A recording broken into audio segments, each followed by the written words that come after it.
இனிமே 500 1000ன்னு சொல்லி செலவு பண்ணாதீங்க. ஹாஸ்பிட்டலில் போய் கஷ்டப்பட்டு ரத்தம் ஏற்றாதீங்க. அயன் மாத்திரை எல்லாத்தையுமே தூக்கி போடுங்க. எல்லாத்தை விட அதிகமான சத்துக்கள் கொண்டது.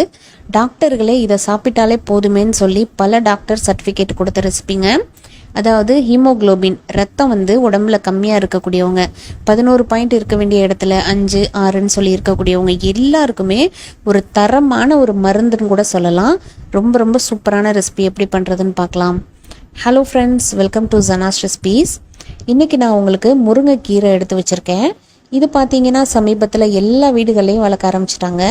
முருங்கைக்கீரையில் ஏகப்பட்ட சத்துக்கள் இருக்குதுங்க. அதாவது ஒரு டாக்டர் என்கிட்டே சொன்ன விஷயம், நீங்கள் 1 கிலோ பேரிச்சம்பழத்தை சாப்பிட்டா கூட 10 கிராம் கூட உங்களுக்கு அதில் ஹீமோக்ளோபின் அயன் ஏறாதுன்னு சொன்னாங்க. டெய்லி அயன் மாத்திரை சாப்பிட்டோம் அவங்களுக்கு ரத்தமே ஏறாதவங்க இந்த முருங்கைக்கீரையை டாக்டர் சொன்ன அடிப்படையில் ஒரு ரெசிபி செஞ்சு சாப்பிட்ருக்காங்க. கண்ணு மூடிக்கிட்டு அப்படியே அவங்களுக்கு ரத்தம் அதிகமாக ஏறினதை பார்த்துருக்காங்க. இப்போ வாங்க உங்களுக்கு எப்படி செய்கிறதுன்னு காட்டுறேன். முருங்கைக்கீரையை இந்த மாதிரி இளங்கீரையாக எடுத்து ஃப்ரெஷ்ஷாக நல்லா உங்களுக்கு எந்த அளவுக்கு வேணுமோ அந்த அளவுக்கு நல்லா ஒத்த கீரையாக எடுத்து வச்சுட்டு நல்லா இந்த மாதிரி கழுவிக்கோங்க. இப்போ பாருங்கள், நல்லா வாஷ் பண்ணிவிட்டு எடுத்து வச்சுருக்கேன். இதில் புழு பூச்சி எதுவுமே இல்லாத மாதிரி சுத்தமாக எடுத்துக்கலாம். இப்போ முருங்கைக்கீரையை நம்ம எடுத்து வச்சுருக்கோம். இதை ஒரு குக்கரில் சேர்த்துக்கலாம். நம்ம செய்கிற ரெசிபி குக்கரில் சேர்த்தா தான் இது நல்லா சாறு இறங்கும். இதோடைய சத்தை இன்னும் அதிகமாக்குறதுக்கு இதில் ஒரு 2 ஸ்பூன் போல் பாசி பருப்பு நான் சேர்த்துருக்கேங்க. இது கூடவே ஒரு 5 பல் பூண்டு சேர்த்துக்கோங்க. இது கூடவே ஒரு 10லேருந்து 12 சின்ன வெங்காயம் சேர்த்துக்கலாம். இப்போ இது கூடவே டேஸ்ட்டுக்காக தக்காளி ஒரு பெரிய பழம் நறுக்கிட்டு சேர்த்துக்கலாம். கூடவே ஒரு 5 மிளகும் சேர்த்துக்கோங்க.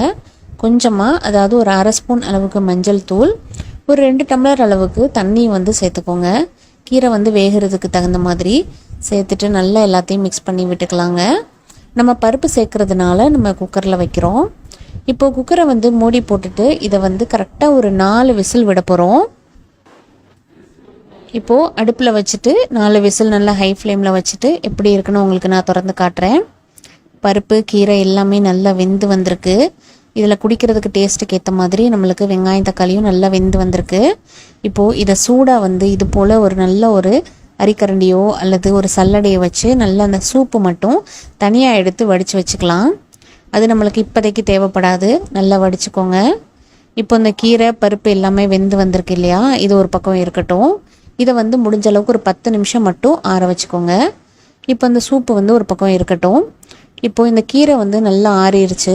ஆறினதுக்கப்புறம் ஒரு மிக்சியில் போட்டு நல்லா இந்த மாதிரி திக்கான பேஸ்ட்டாக அரைச்சி எடுத்துகிட்டு வந்துடலாம். தேவைப்பட்டுச்சுன்னா அந்த சூப்பில் இருக்க தண்ணியை கூட மறுபடியும் ஊற்றிட்டு நல்லா 2-3 வாட்டி கூட அரைச்சி எடுத்துக்கோங்க. இப்போ நம்மளுக்கு கீரையுடைய முழு சத்தும் நம்மளுக்கு கிடச்சிருச்சு பாருங்கள்.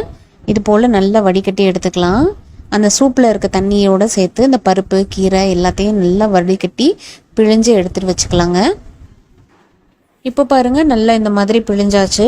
இதை நீங்கள் பொரியலாகவோ கூட்டாகவோ செஞ்சு சாப்பிடலாம். அந்த மாதிரி பிடிச்சா நீங்கள் சாப்பிட்டுக்கலாம். அந்த மாதிரி பிடிக்காதவங்களுக்கு இந்த சூப் செஞ்சு கொடுக்கலாம். இதில் அதில் கிடைக்கிறத விட முழுமையான சத்துக்கள் நம்மளுக்கு கிடைக்கும்.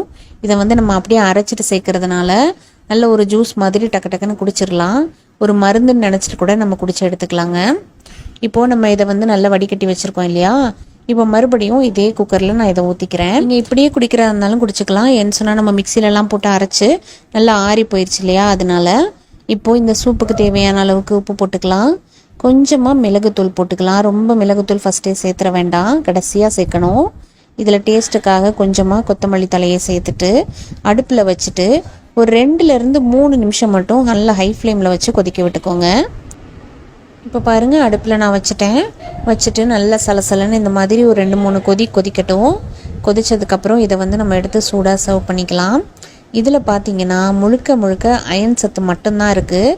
நிறைய டாக்டர்ஸ் சொல்லியிருக்காங்க, அதாவது நீங்கள் எதில் சாப்பிட்றத விடவும் அயன் சத்து அதிகமாக முருங்கைக்கீரையில் தான் இருக்குது. நீங்கள் என்ன தான் அயன் இன்ஜெக்ஷனை போட்டாலும், நீங்கள் என்ன தான் அயன் டேப்லெட்ஸ் நிறைய சாப்பிட்டாலும் ஊறாத ரத்தம் கூட இந்த சூப்புக்கு நல்லா ஊறுங்க.